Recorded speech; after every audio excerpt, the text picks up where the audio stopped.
Okay, let's unpack this. Today, we're taking a deep dive into something really influential, but often kind of invisible: the life cycle of an ideology. Think about how many groups, from maybe a tech startup to a political movement, seem to follow this surprisingly similar path. Yeah, it's fascinating. We're drawing on this analysis called the life cycle of an ideology, Hmm. from prophet to bureaucrat. And it gives us a really useful framework for understanding how these powerful belief systems are born, how they grow, and eventually how they decline. Right, so our mission here is to map out those predictable stages. It could be religions, political parties, even like really ingrained corporate cultures. And we want to reveal some of the surprising psychological and social forces that seem to govern their whole existence. It all kicks off, apparently, with a charismatic figure. The analysis calls them the guru and their nebulous nonsense. Right, nebulous nonsense. It sounds dismissive, but it just means these incredibly vague, passionate statements that somehow let anyone listening find some kind of deep personal meaning. Okay, so the vagueness isn't a bug, it's a feature. Exactly. That ambiguity is, well, it's greatest strength early on. It gives maximum flexibility for later interpretation, for justification.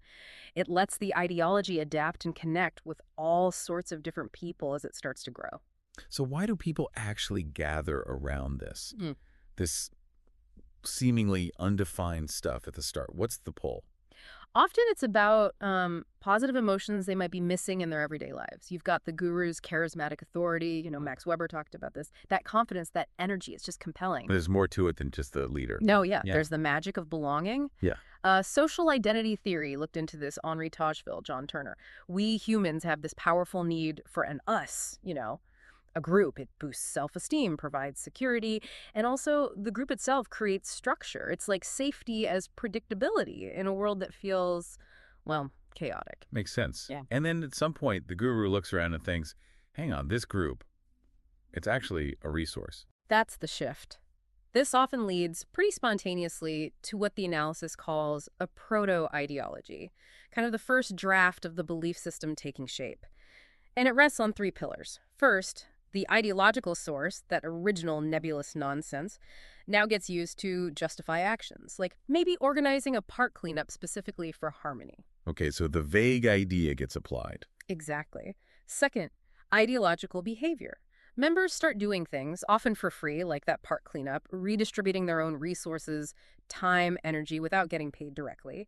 And third, the primary organization. That's the group itself, getting organized, pooling efforts, maybe enforcing some internal rules, and definitely attracting newcomers. And this whole thing gets locked in by cognitive dissonance, right? Hmm. That idea from Leon Festinger. Absolutely. If you're working for free, making sacrifices, your brain needs to justify it. So you convince yourself the cause, and the guru must be truly great. It reduces that inner conflict. So the foundation is laid, people are justifying their efforts. What happens next? How does it become this unstoppable march of legions? Well, a key driver is what the analysis calls social elevators. Think rapid career paths within the movement. Status, power, respect, all available for the really active, zealous members. Like in the early Christian church or, say, the Bolshevik Party, if you were committed, doors opened. It fights off that feeling of learned helplessness. And people see the movement growing, right? That must be motivating too. Hugely. That's the feedback loop. Members see their group gaining strength, influence. They feel like they're part of something great. It fits with resource mobilization theory. Motivated people are the core resource driving things forward. Plus just the size itself. Yeah, the security of the large group. People are kind of instinctively drawn to bigger, more stable, predictable groups. They offer protection, a sense of stability. Success breeds success, in a way. But okay, that kind of explosive growth, it can't go on forever. Eventually it hits limits, and then what, decline sets in. Exactly. Once those expansion limits are reached, a slow degradation tends to begin. So what triggers that? What causes the decline? A big one is those social elevators stalling out. This links to Robert Muckel's iron law of oligarchy. Basically, all the top jobs get filled. The people in charge become kind of conservative, more like bureaucrats just maintaining things. And the path upward for the new, really passionate members, it gets blocked off. Ambition gets stifled. And that feedback loop we mentioned earlier. That starts to fade too. The group's efforts don't produce those obvious, exciting results anymore. Things plateau. Stagnation sets in, and that feeling of learned helplessness can start to creep back. Why bother? Okay, so those are slow decays, Oh. but the analysis points to something more dramatic, a Yeah. mortal sin. Yes. This is seen as the absolute killer move, paying for ideological behavior. Paying. Why is that so bad? Because, and this is the core idea, ideology is created to get people to do things for free, out of belief. The moment you introduce payment money, special privileges, access to stuff others don't get, it's catastrophic. It just changes the whole motivation. Also, Well, think about motivation crowding theory, Dusty and Ryan. External rewards, like cash, can actually kill internal intrinsic motivation. The true believer, the one acting out of passion, suddenly feels like or becomes a cynical mercenary. The analysis points to the late Soviet Union as an example. Party membership became more about career perks than communist ideals for many. so the magic is gone. But the organization doesn't just puff out of existence, does it? No, it usually transforms Yeah. into one of two main forms. Okay, Where well, first, it might become a corporate ghost.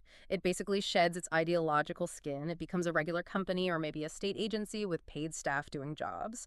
The original ideology is just a dead brand, a historical artifact. You see this with some traditional churches today, maybe operating more like community centers than fervent movements. and the second path. That's schism and renewal. You get grassroots members maybe feeling betrayed by the old guard, breaking away. Their slogan is often about returning to the source, back to the original purity. So a real restart. Well, not quite a renewal in the big picture. It's described as a schism that basically just restarts the entire life cycle all over again. Think of the Protestant Reformation. It didn't just renew the old church, it shattered it and sparked countless new movements, each starting its own ideological journey. Right. So wrapping this up, what's the big takeaway here? I mean, ideology is clearly this incredibly potent tool. It's born often when resources like money or force are lacking, and it lets you mobilize huge numbers of people based on belief alone. But that strength is also its Achilles heel. Exactly. It depends entirely on that selfless belief. The second that material calculation, that what's in it for me thinking comes in, the magic just evaporates. Okay, so here's a final thought for you, listening. Mm. As you look around at the groups you're involved in, maybe your workplace, a club, a social cause, anything really, can you see these stages playing out? Can you spot the guru, the growth, maybe even the bureaucracy setting in? And if you can, what stage do you think they're in right now? Something to mull over.